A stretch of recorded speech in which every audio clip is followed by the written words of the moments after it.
Radio Anthropocène, à l'écoute du changement global.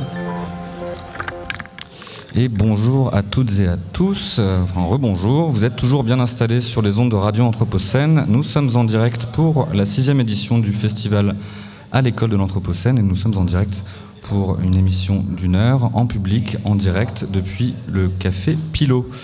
Bonjour Damien, quel plaisir d'être avec toi en ce premier jour de festival. Bien écoute François, je suis très content aussi d'animer cette interview en ta compagnie, avec toujours quelques minutes de retard, c'est lié au direct, donc ça va le faire.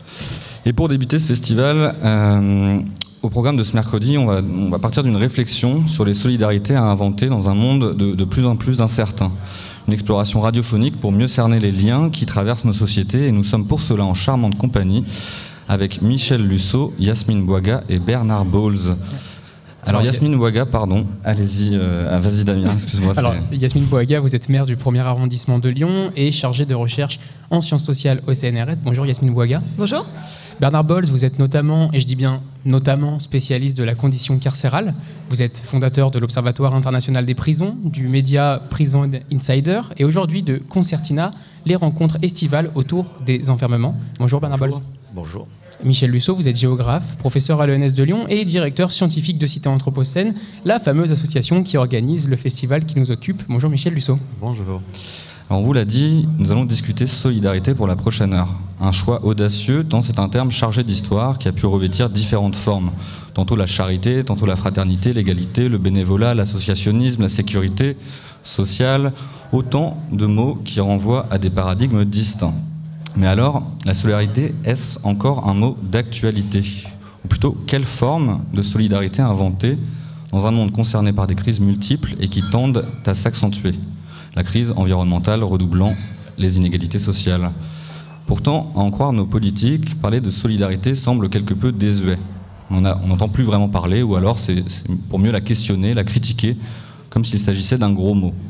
Et parlant de mots, on souhaiterait vous faire réagir chacune au propos du ministre de l'Économie et des Finances et à sa récente attaque contre l'État-providence. Je choisis ces mots et je cite ces propos de France Inter d'il y a 2 jours. Je crois à un État qui protège. Je crois à notre modèle social, à l'hôpital public, à l'école publique, à la nécessité de protéger les plus faibles. En revanche, je ne crois pas à l'accumulation de dépenses année après année qui deviennent des acquis sur lesquels on ne bouge pas. C'est la différence entre un État-providence qui accumule les dépenses et qui ne revient jamais dessus, et un État protecteur qui protège quand c'est nécessaire, face au Covid ou à l'inflation, et qui, lorsque la situation revient à la normale, rétablit les comptes. Alors, qu'est-ce que cette citation, ces propos tenus par le ministre des Finances de notre gouvernement, qu'est-ce qu'il nous dit des solidarités ? Qu'est-ce que ça nous dit des solidarités pour vous, cette distinction entre État protecteur et État-providence ? Michel Lusseau, je me permets de vous lancer. Oh là mon Dieu, pourquoi est-ce moi qui dois commencer à répondre et en plus en essayant de gloser les propos de notre ministre Bruno Le Maire je ne sais pas si d'ailleurs ces propos méritent qu'on s'y attarde, tant ils renvoient à une conception courante dans la politique française et pas seulement de ces dernières décennies. Plutôt peut-être retenir votre invitation à interroger le mot solidarité et se dire finalement que voudrait dire le développement d'une société véritablement solidariste. Parce que le solidarisme, ça existe comme théorie sociale. Qu'est-ce que ça pourrait bien vouloir dire et bien signifier ? Dans un monde contemporain qui, depuis le triomphe absolu de l'économisme de marché, c'est-à-dire ces 40 dernières années, l'ensemble des sociétés semble s'être construite autour de valeurs, l'apologie de la puissance, de la réussite, de la performance, de la compétition, de la rivalité. La réussite de chacun mesurée à l'aune de l'accumulation monétaire, le consumérisme sans entrave et sans limite, de même que la croissance doit être toujours sans entrave et sans limite. Donc, que pourrait être une société solidariste alors que depuis 40 ans, nous avons l'impression que toutes les valeurs qui sont promues comme les valeurs cardinales de l'organisation du monde paraissent éloignés de ce que devrait être une société de solidarité, puisque finalement une société de solidarité, c'est une société où on serait pratiquement à l'opposé de la société contemporaine. Là où la société contemporaine promeut la puissance, la réussite, la force, la performance, la compétition, il faudrait promouvoir la reconnaissance de la vulnérabilité de tous les étangs, humains comme non humains. Là où on promeut cette lutte permanente de chacun contre chacun, comme disait Hobbes il y a déjà quelques siècles, il faudrait accepter de sortir de la logique ami-ennemi qui structure aujourd'hui les relations sociales. Une de nos premières invitées à l'école de l'Anthropocène cette année, c'est Corinne Pelluchon, qui a beaucoup travaillé sur cette question-là dans la plupart de ses derniers livres. Et là où on promeut l'accumulation,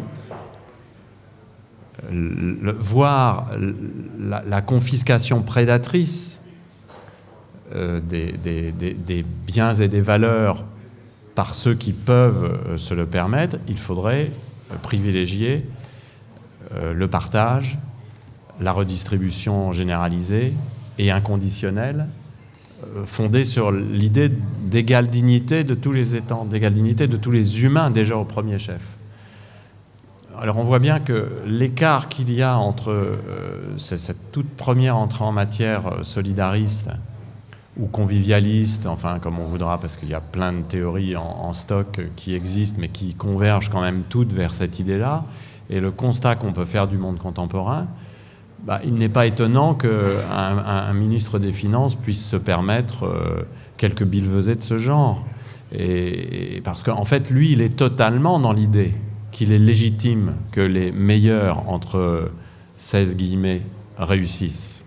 Et que ces meilleurs sont bien aimables, bien gentils, finalement, d'accepter les processus de redistribution, mais qu'il ne faut quand même pas trop pousser, il ne faut quand même pas trop leur demander, parce qu'ils pourraient bien n'en plus vouloir.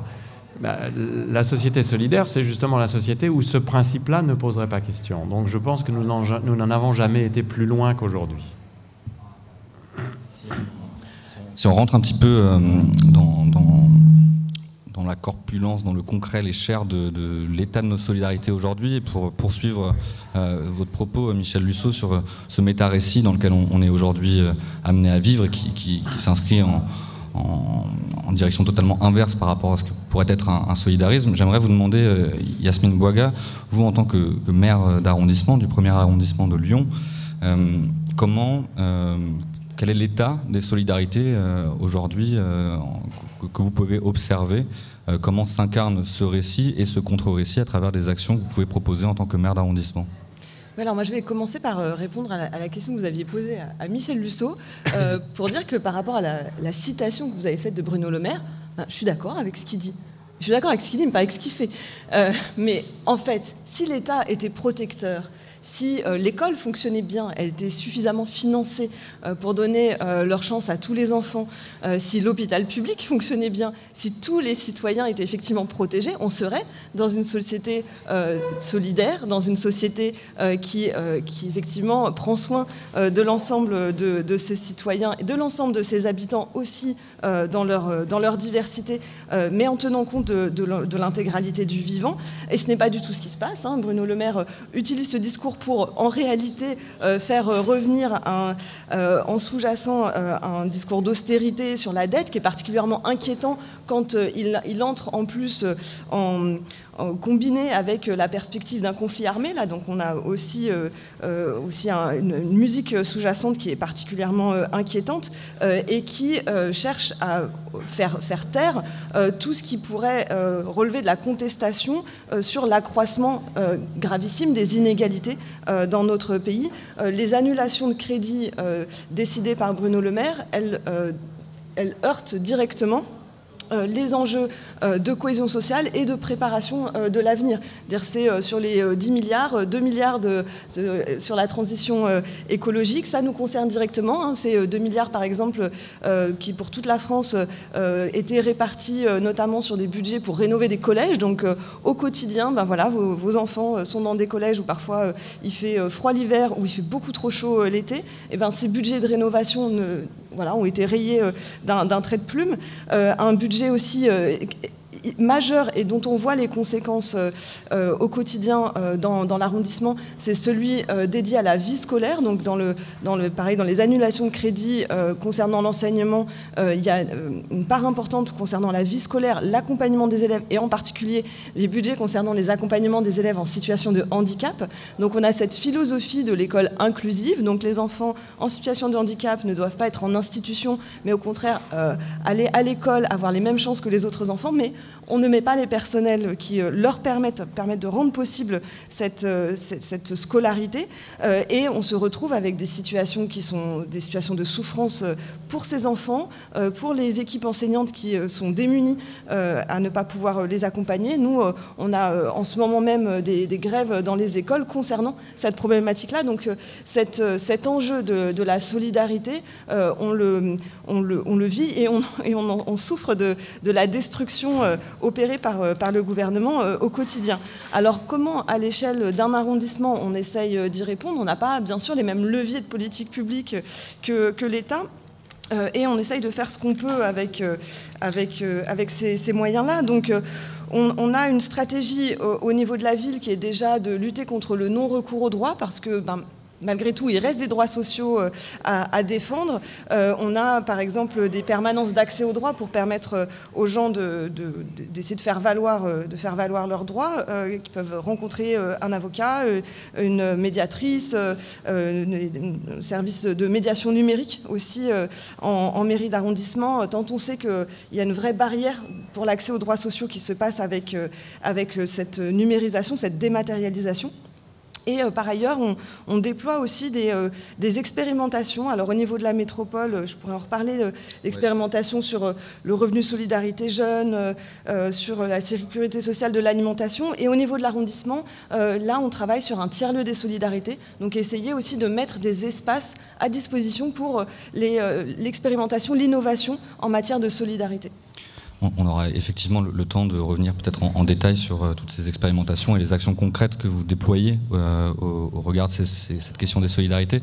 Je voulais peut-être passer la parole à Bernard Bolz concernant justement ce dont parlait Yasmine Bouaga, cette cure d'austérité qui est aujourd'hui programmée ou annoncée par le gouvernement, eu égard à la question, à l'univers carcéral justement, et essayer de réfléchir quand on voit les chiffres qui concernent notamment l'occupation des places en prison, qui sont totalement sous-dimensionnées par rapport visiblement le nombre de personnes incarcérées réellement par rapport aux places disponibles.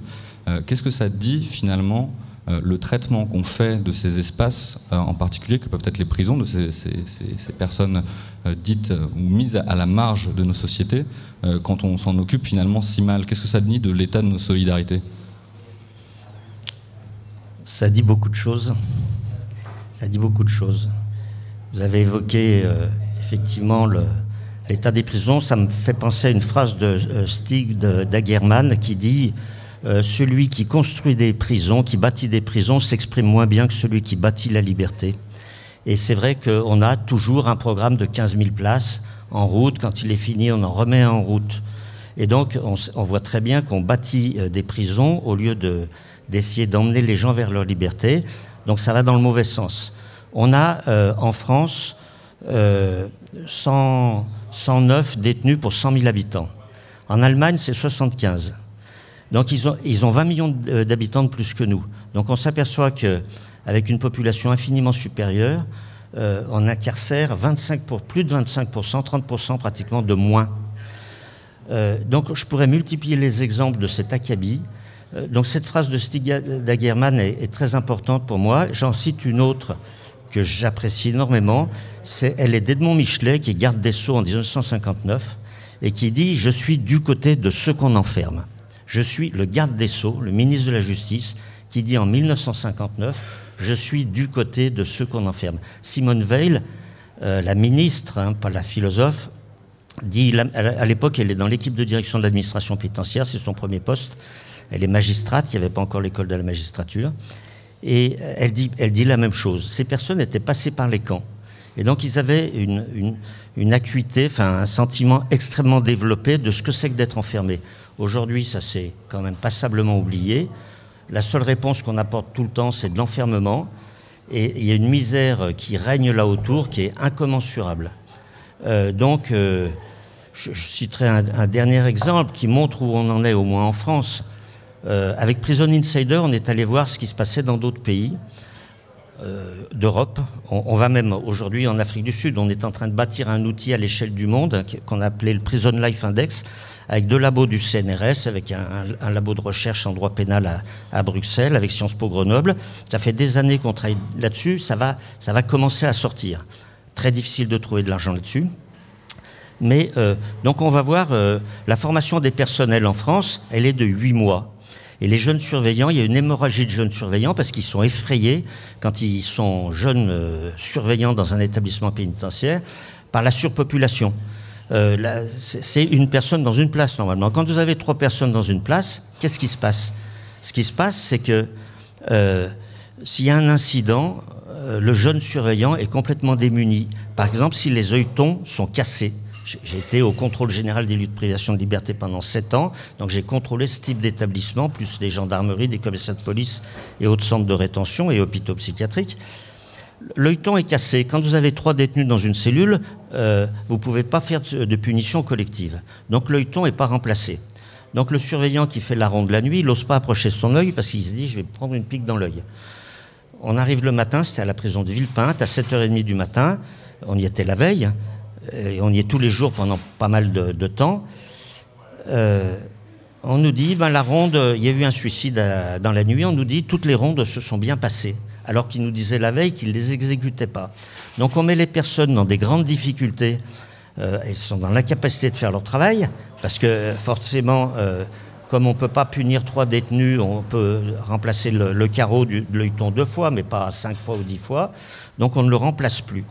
Donc voilà, donc ces jeunes surveillants s'en vont et donc la formation est passée à 6 mois et je vais terminer juste là-dessus. En Norvège, on va en Norvège, la formation est de 2 ans. On va aux Pays-Bas, la formation des personnels est de 3 ans. Et en 10 ans, ils ont divisé par 2 la population carcérale. On s'aperçoit donc qu'on marche sur la tête et j'allais dire, moins ça marche, plus ça marche mal, plus je pense qu'ils se réjouissent. Parce qu'ils pensent que la réussite, elle est dans l'échec de la fonction... Enfin, on n'a pas du tout la même notion des solidarités, de l'évolution de la société. Et pour eux, il faut que ça ne marche pas. Parce que si la prison devait marcher, eh bien, forcément, on serait obligé de regarder le monde différemment, notamment dans la répartition des richesses et dans toutes sortes d'autres choses.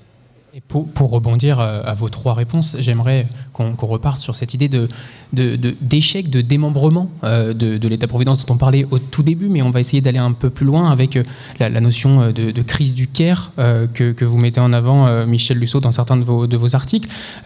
J'imagine qu'elle dépasse clairement celle de l'État-providence ou de l'État protecteur, bien qu'on soit d'accord ou pas avec ces 2 termes. Qu'est-ce que ça veut dire une crise du care dans nos sociétés actuelles? Est-ce que vous pouvez nous expliquer exactement les différents échelons, les échelles de mise en pratique ou de non mise en pratique? Il est frappant de constater le succès des théories philosophiques, sociologiques, dans toutes les sciences sociales et peut-être même de certaines approches politiques centrées sur la question du care depuis une trentaine d'années, donc du soin. Et moi, je fais de ce succès en termes de nombre de publications, de nombre d'études consacrées à cela, de réflexions, de colloques, de débats organisés. Je fais de ce succès l'indice, en fait, d'un démantèlement du care à 2 niveaux. C'est-à-dire à la fois un démantèlement des politiques publiques de solidarité et de soins. Et on peut considérer que ce démantèlement, il y a un indicateur commode qui est de penser que c'est dans les années 80, avec l'apparition des grandes politiques menées dans des États importants comme les États-Unis et l'Angleterre par Ronald Reagan et Margaret Thatcher, ce qu'on va appeler ensuite les politiques néolibérales, avec cette fameuse affirmation de Margaret Thatcher répondant à François Mitterrand au Conseil européen, quand François Mitterrand lui posait des questions sur les politiques économiques et sociales qu'il faudrait mener à l'échelle européenne. Et la France, à l'époque même engagée dans le tournant de la rigueur, conservait un modèle d'État-providence, en tout cas d'État protecteur, qui était bien supérieur à celui d'autres pays européens. Et on se souvient que Margaret Thatcher a répondu, justifiant sa propre politique à elle. Je rappelle que la politique de Margaret Thatcher a été d'une violence inouïe. On ne se rappelle plus ce qu'a été la politique de Margaret Thatcher vis-à-vis des mineurs, vis-à-vis des services publics, vis-à-vis des employés des chemins de fer, vis-à-vis de la contestation en Irlande, etc. On a été jusqu'à des affrontements armés, on a été jusqu'à laisser mourir des gens dans les prisons durant des grèves de la faim considérables. On ne se souvient plus de cette brutalité, cette violence. Et Margaret Thatcher répond « There is no alternative ». C'est le fameux TINA qui s'est imposé ensuite dans le monde entier, qui s'est répandu comme une traînée de poudre et qui est aujourd'hui encore la théorie économique standard que nous servent la plupart des États. Il n'y a pas d'autre possibilité que de faire des économies sur les dépenses publiques et en particulier sur les dépenses publiques non productives, c'est-à-dire les dépenses publiques de solidarité, puisque les dépenses publiques de solidarité, on a même réussi l'exploit d'essayer de nous faire croire qu'elles n'étaient pas productives, qu'elles ne produisaient rien que de la dépense. Ce qui est en soi complètement invraisemblable quand on y songe. Donc cette crise institutionnelle et politique du Caire se double d'une crise que j'appellerais anthropologique et culturelle. C'est-à-dire en fait, parce que pour qu'une société solidaire existe, il y faut aussi des conditions anthropologiques et phénoménologiques. Parce qu'en fait, la société solidaire ne peut se développer que si et seulement si, dans la conception que j'ai de moi, j'accorde à autrui une place équivalente à la mienne. Vous ne pouvez pas être solidaire si vous considérez qu'autrui est moins important que vous. C'est impossible. Donc ça, c'est la dimension anthropologique, pour aller vite. Et il y a une dimension phénoménologique, c'est-à-dire qu'il faut, pour construire une société solidaire, que je sois prêt phénoménologiquement, donc dans l'expérience de ma vie au quotidien, il faut que je sois prêt à faire une place à ceux qui ne sont pas moi, à ceux qui sont différents de moi. Et donc il faut que je sois même prêt, je l'ai dit, à ressentir la possibilité de leur laisser une place. Si vous n'avez pas ces conditions-là, vous n'avez pas de solidarité. Et les sociétés, comme je le disais tout à l'heure, de consommation mondialisée qui sont les nôtres, mettent tout cela à distance. Et je crois que Bernard Bolz a dit quelque chose de très important. Quand vous dites, en fait, on a l'impression qu'on est content que ça échoue. Qu'on est heureux que les prisons ne fonctionnent pas pour ce qu'elles pourraient servir, ou les lieux d'enfermement ne fonctionnent pas pour ce qu'elles pourraient servir. Eh bien, moi je dirais la même chose dans le domaine social. Prenons le petit livre qu'avait écrit François Dubé, le sociologue de l'Université de Bordeaux, il y a quelques années de ça, un livre assez malaisant, comme on dit, qui s'appelait « La préférence pour l'inégalité », dans lequel il démontre qu'en fait, il y a une préférence qui est l'inégalité, qui est choisie volontairement parce qu'en fait, c'est plaisant de réussir au détriment des autres.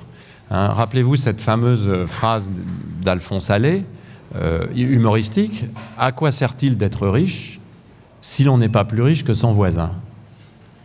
Hein, donc il y a quelque chose de très important dans la nécessité de s'affirmer dans le monde contemporain contre quelqu'un.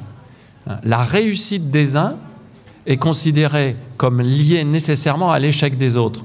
Je m'arrête juste sur un dernier exemple. Sans cela, nous ne comprenons pas l'ampleur de la préférence pour l'inégalité dans le milieu scolaire en France.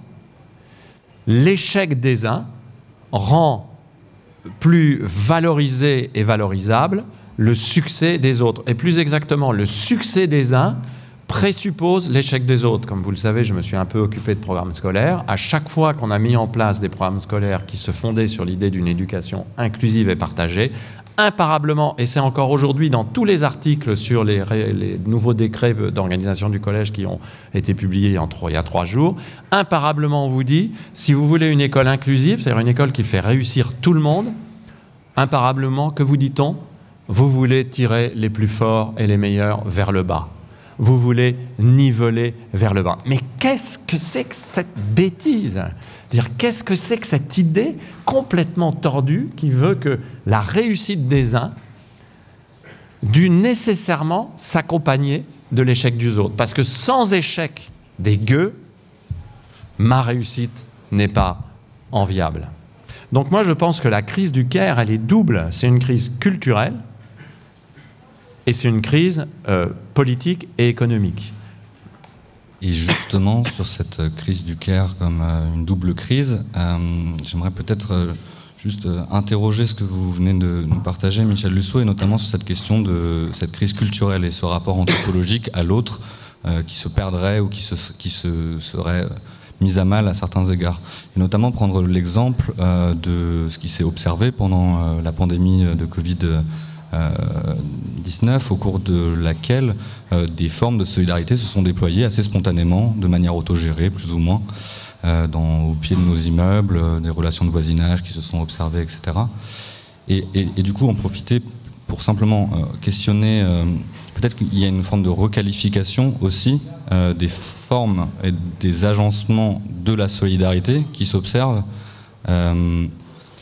Et à ce titre, vous demandez, Yasmine Bouaga, si c'est quelque chose que vous avez pu observer à l'échelle de votre arrondissement, et si c'est quelque chose que vous observez encore, si c'est des choses qui perdurent, qui se maintiennent dans le temps, ce type d'engagement qui nous permettrait malgré tout de ne pas devenir trop neurasthénique et de ne pas être trop défaitiste par rapport au monde dans lequel on serait amené à évoluer aujourd'hui. Oui, alors moi j'ai quand même vraiment la chance d'être élue sur un arrondissement qui est particulièrement dynamique en matière d'engagement et de solidarité. Il y a une richesse d'associations, de collectifs et de modalités d'engagement citoyen qui est vraiment remarquable. Et on le voit en particulier s'agissant des populations, des personnes qui ne sont pas reconnus comme des ayants droit par les institutions, par les administrations publiques et qui, de ce fait, sont laissés dans des situations de détresse, de grande précarité. Je pense en particulier aux personnes en migration, aux jeunes migrants qu'on retrouve très souvent dans les campements sur l'arrondissement et auprès de qui des riverains, des parents d'élèves, des collectifs plus ou moins organisés se mobilisent, viennent apporter de l'aide pour se maintenir au chaud avec une couverture, une tente ou manger, ou même se mobilisent aussi davantage, même encore, pour essayer d'obtenir que les pouvoirs publics les prennent en charge et leur assurent un hébergement digne, un suivi, une ouverture des droits aussi pour que ces personnes puissent être pleinement prises en considération.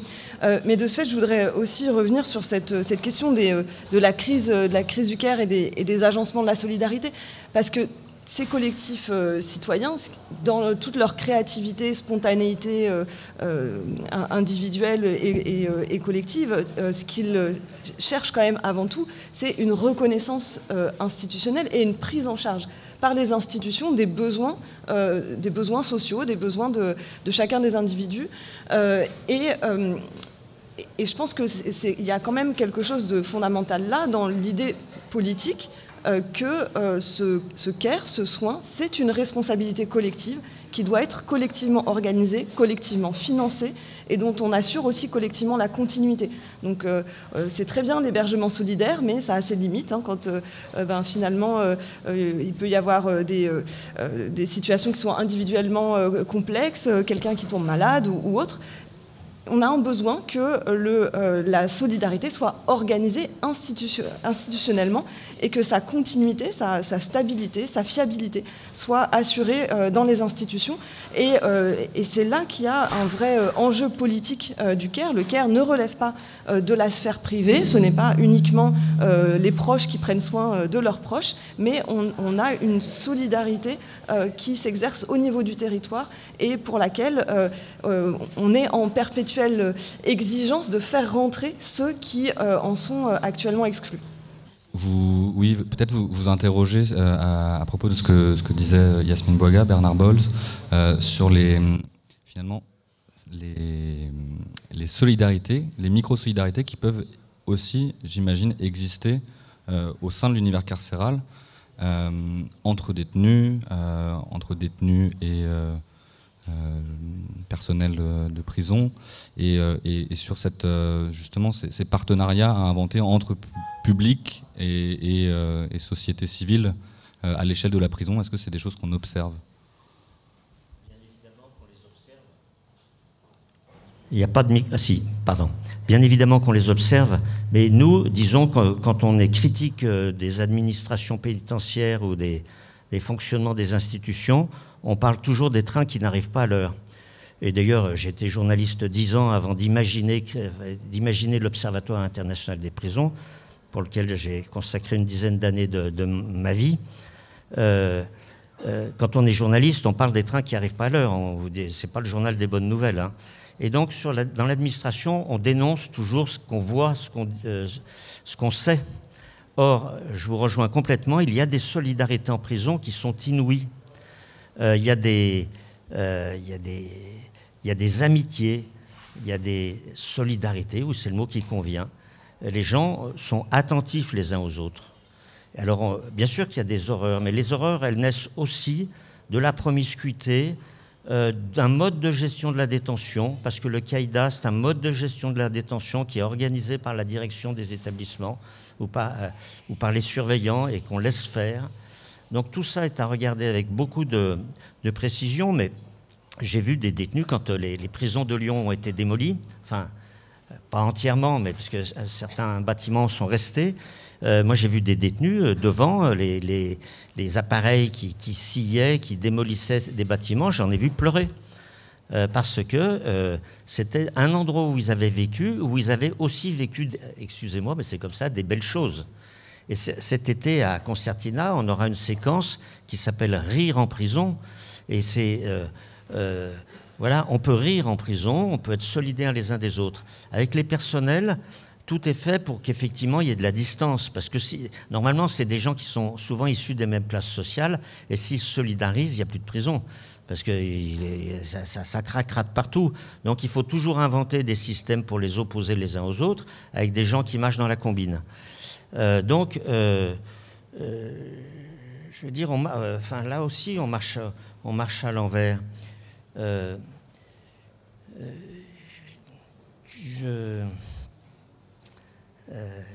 Je ne sais pas comment vous voulez que je continue, mais... je vais me charger de faire le passage de témoin à Michel Lusseau, toujours sur cette question des agencements de la solidarité à inventer, dans une démarche un peu plus prospective, maintenant, un temps un peu plus prospectif de notre échange, et sur ces partenariats entre finalement le public, un public un État-providence qui est aujourd'hui mis à mal, qui est en déliquescence à certains égards, et dans un autre registre, la montée en puissance, ou en tout cas la visibilisation croissante du commun, comme levier de robustesse finalement pour créer des villes et des territoires qui soient plus adaptés face aux enjeux de l'Anthropocène.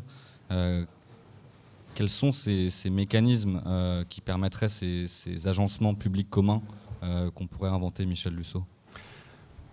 Alors, je ne voudrais pas laisser penser que je suis totalement au bord du collapsus. J'essaye de conserver des raisons de cultiver l'espérance. Alors, tout à l'heure, Corinne Pelluchon viendra parler de l'espérance et vous expliquera sans doute la différence qu'elle établit très juste entre espoir et espérance.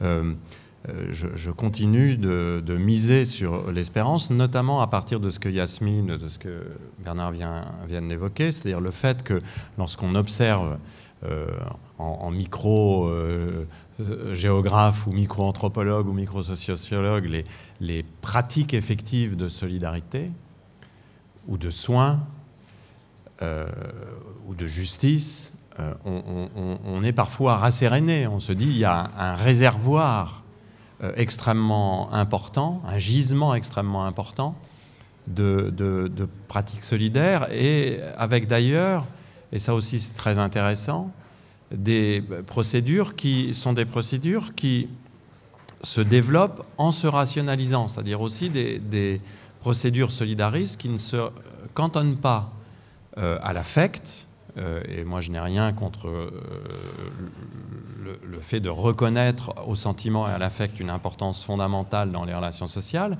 mais il y a aussi quelque chose qui souvent passe par la rationalisation, par l'apprentissage, par le co-apprentissage, par les acteurs de ces solidarités, d'un certain nombre de pratiques qu'il faut mettre en avant, par la capitalisation, c'est-à-dire la constitution de mémoire de cela, la transmission de cela, donc une sorte de rationalisation de l'agir que moi je trouve très intéressante, en tout cas que j'essaye d'observer. C'est peut-être le résultat d'une lecture mal digérée d'Habermas qui me fait regarder ça, une sorte de rationalisation de l'agir, une sorte de capacité aussi à porter des discours publics rationnels, des sortes d'agir communicationnels, donc aussi de la solidarité concrète développée par des individus.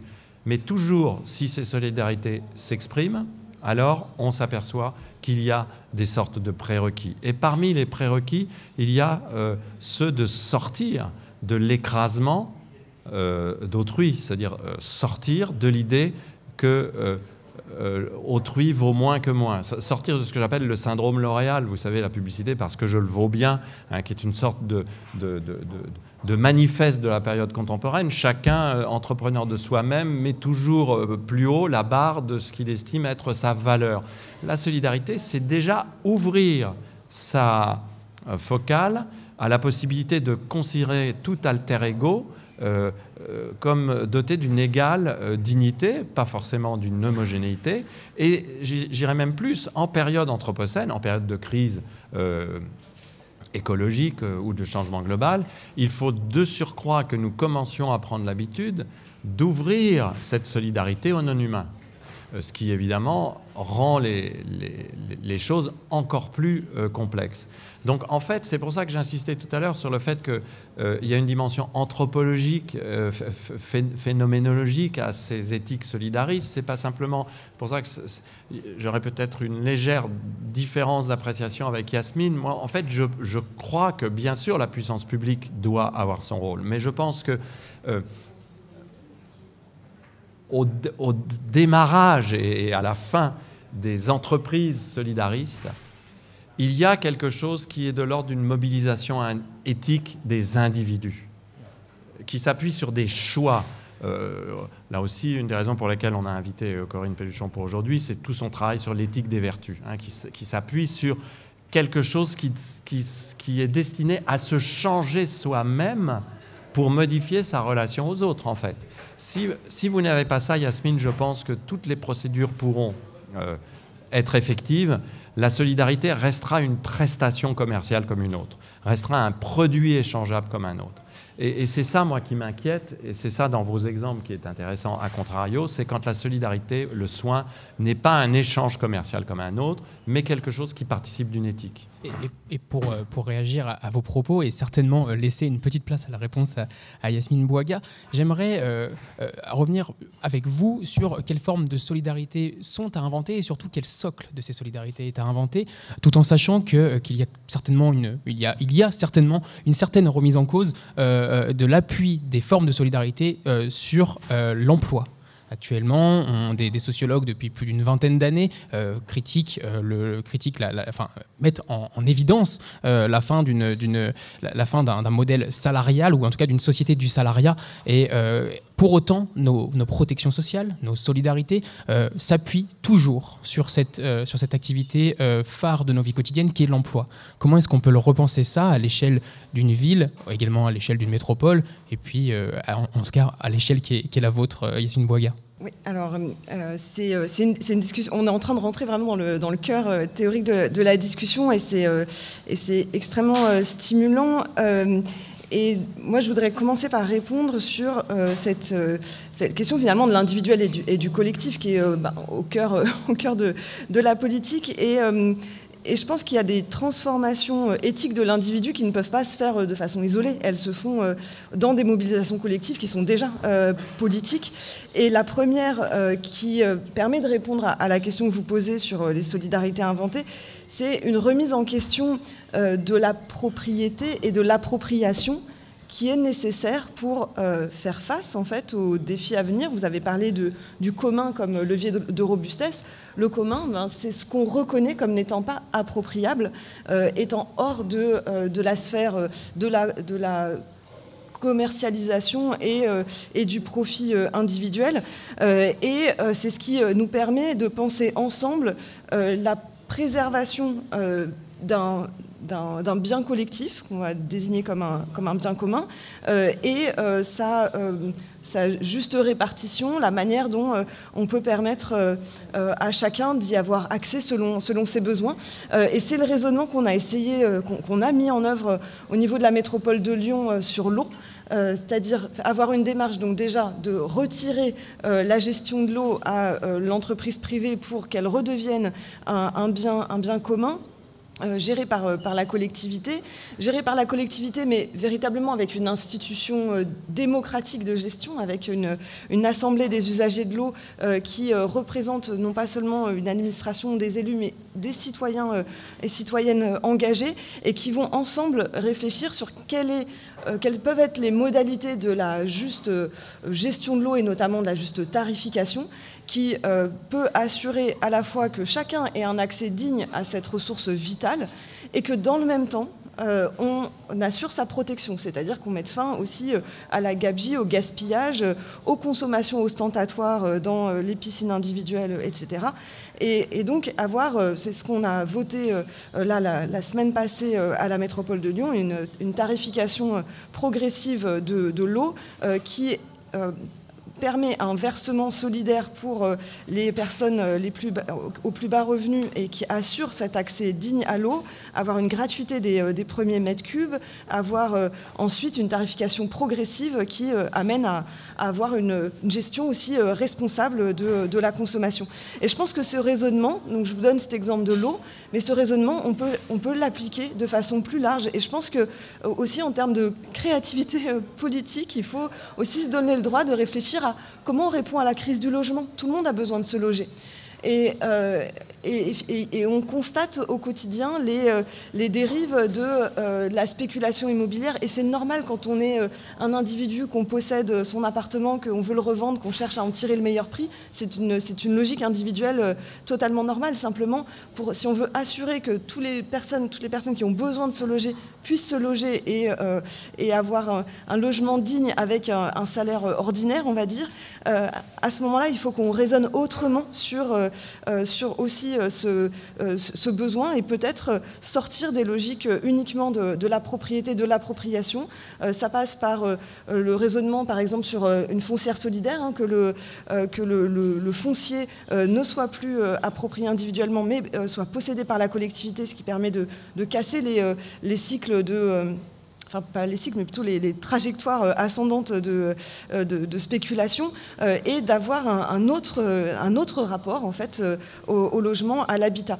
Et ce raisonnement-là, on peut l'étendre, on peut l'appliquer de façon je pense qui nous permettent de lier la solidarité et la préparation de l'avenir, hein, la préparation aussi de notre propre robustesse face aux crises auxquelles nous commençons déjà à être confrontés, et avoir là des leviers créatifs d'imagination politique, et c'est de cela dont nous avons besoin. Exactement, et c'est quelque chose dont nous allons débattre avec les personnes qui assistent à ce direct dans quelques minutes, à la suite d'une petite pause musicale.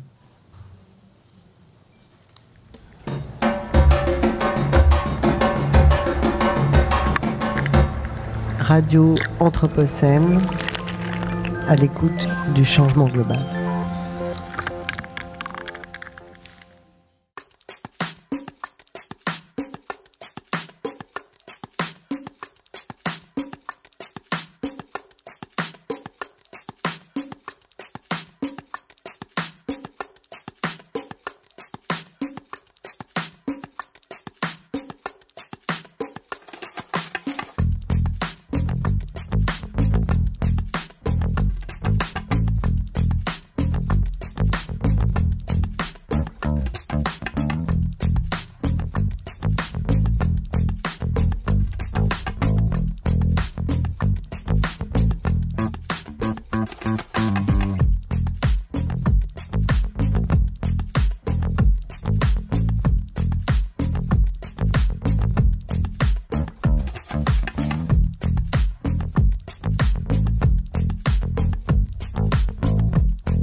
toujours bien installé en direct de Pilot sur les ondes de Radio Anthropocène. Et soucieux et désireux de poursuivre cette volonté de faire commun, on va maintenant passer à un temps d'échange avec la salle. Et je propose donc de prendre une première question, si c'est possible. Oui, bonsoir, merci de me donner la parole. Francis de la Croix-Rousse, mais avant tout africain. J'ai vécu jusqu'à l'âge de 13 ans en Afrique. Et la dialectique là-bas entre individuel et collectif, il y a une philosophie que je prône toujours beaucoup, qui est la philosophie Ubuntu. Donc je leur pose la question, qu'est-ce que c'est que la philosophie Ubuntu? Je suis parce que nous sommes. Et c'est vrai que s'il n'y a pas de nous sommes, le je suis n'existe pas. Alors ma question c'est, est-ce que vous avez quelque chose à dire là-dessus? Qui souhaite se saisir de cette question? Bernard, allez-y. Je ne sais pas si j'y répondrai, mais ça fait écho à ce qu'a dit Michel tout à l'heure aussi, sur quelque chose que j'appelle le double discours. Et moi je suis partisan du double discours. En quoi? Si je suis dans la cellule d'un détenu qui est fait comme un rat au fond de sa cellule, je lui dis pas, écoute mon pauvre, t'as pas de chance, la société est vraiment pénible, elle t'a bien puni, et c'est pas de ta faute. Je lui dis, ton libérateur, c'est toi. Si je lui dis pas, ton libérateur, c'est toi, j'en fais un pion. Et puis si je vais voir des parlementaires, une commission, puisque ça nous est arrivé beaucoup, on est entendu, écouté, etc., ici ou là, on dit le contraire, on dit on a une responsabilité collective qui est écrasante dans le fait que des personnes se retrouvent dans cette situation. Donc double discours. Mais jamais on ne met en situation une personne d'être un pion. Donc ça rejoint l'individualisme, enfin pas l'individualisme, l'individu, enfin, la personne et le collectif. Les deux marchent ensemble, absolument. Une autre question peut-être? Bonjour, j'avais une question peut-être plus précisément adressée à Michel Lusseau sur la mobilisation éthique des individus qui paraît nécessaire, savoir comment on pourrait aujourd'hui embrayer ça dans des circuits non traditionnels, c'est-à-dire hors de l'institution, l'école, comment et faire en sorte que cette éthique se développe, par exemple par l'éducation populaire. Oui, alors évidemment, l'éducation populaire est importante, elle a été pas mal délaissée. Même s'il y a à Lyon quelques beaux restes quand même, par tradition, beaucoup plus que dans d'autres villes. Et moi, je prône surtout pour un processus de ce que j'appelle l'éducation à et par l'habité ou la cohabitation. C'est-à-dire, ce que je pense nécessaire, c'est que chacun d'entre nous se réapproprie ou s'approprie la possibilité, à partir de leur expérience de cohabitation au quotidien, pas simplement de logement, mais véritablement l'organisation de nos espaces et nos temps de vie, c'est ça l'habitation. Chacun d'entre nous se repose la question, alors vous allez me dire, c'est en général ce qu'on me dit, que ça crée un poids sur les épaules des individus qui est considérable. Chacun d'entre nous se repose la question des conditions de possibilité de ces actes habitants. Parce qu'une des caractéristiques de la phase contemporaine du capitalisme que nous vivons, c'est que nous sommes placés dans des situations où, en permanence, en tant que consommateurs, nous pouvons suspendre la réflexion sur les conditions de possibilité de notre acte de consommation. Non seulement nous pouvons, mais je dirais que plus nous sommes capables de le faire, mieux nous nous portons en tant que consommateurs. Le consommateur capitaliste, c'est celui qui ne se pose jamais la question des conditions de possibilité et des impacts écologiques, éthiques, sociaux, économiques de ces moindres actes, la mobilité, le régime alimentaire, le traitement de la solidarité, la façon dont je m'habille, la manière dont je conçois mon propre corps dans la mesure où aujourd'hui la société contemporaine est extrêmement prescriptive de la façon dont on doit construire son corps. Les actes de santé, les actes de soins, les choix que je fais pour envoyer mes enfants à l'école. Vous voyez, c'est très exigeant, mais je pense qu'on ne peut pas en passer par autre chose que cela. C'est-à-dire, sommes-nous capables de redonner de la signification à nos expériences concrètes de la cohabitation avec autrui et avec, de surcroît aujourd'hui, les non-humains. Si nous ne sommes pas capables de redonner de la signification, c'est-à-dire de tout simplement ouvrir les boîtes noires, voir que le monde n'est pas celui que les imaginations dominantes nous décrivent, restaurer la complexité de ce monde, restaurer l'altérité, la pluralité des formes de vie de ce monde. Si nous ne sommes pas capables de faire cela, alors je pense que nous n'irons pas bien loin et que les gouvernements ne seront jamais capables, eux, de promouvoir ces sociétés du soin et de la solidarité. Donc en fait, c'est une éducation, un apprentissage coopératif par le simple fait de se redonner les capacités de penser, tout simplement penser son existence, hein, c'est-à-dire dans quelles conditions cette existence se déploie. On va prendre une dernière question. Bonjour, merci beaucoup. Je voulais vous poser une question par rapport... On parle beaucoup d'idéologie et c'est très intéressant, mais est-ce que vous ne pensez pas que le contexte technologique aussi, et notamment qui est à la pointe de tout ce qui est économie de l'attention, pose problème en fait, et dans quelle mesure il pose problème et comment est-ce que vous pourrez penser à le réguler ou à le réformer ou, enfin, voilà.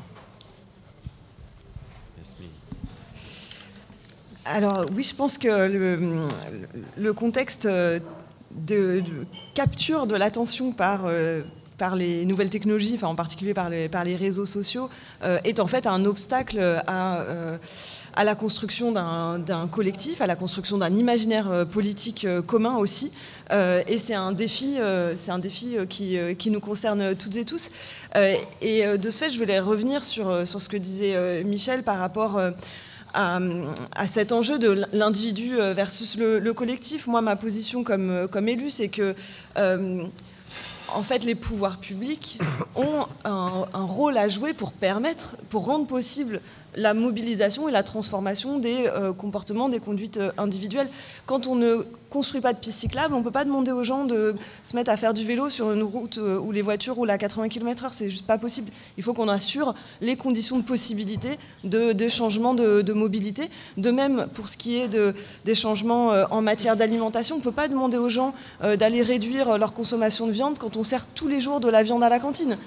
Il faut aussi que, par la commande publique, par l'exemple, le fait qu'on montre que dans une cantine scolaire, on est capable d'assurer de l'alimentation saine avec un approvisionnement local, bio et avec une part végétale plus importante tout en étant équilibré sur le plan de l'apport en protéines, et bien là on rend possible aussi un vrai changement des comportements. En plus, comme ça passe par les enfants, ben c'est un levier qui est très fort parce que les enfants ils sont aussi prescripteurs dans leur famille.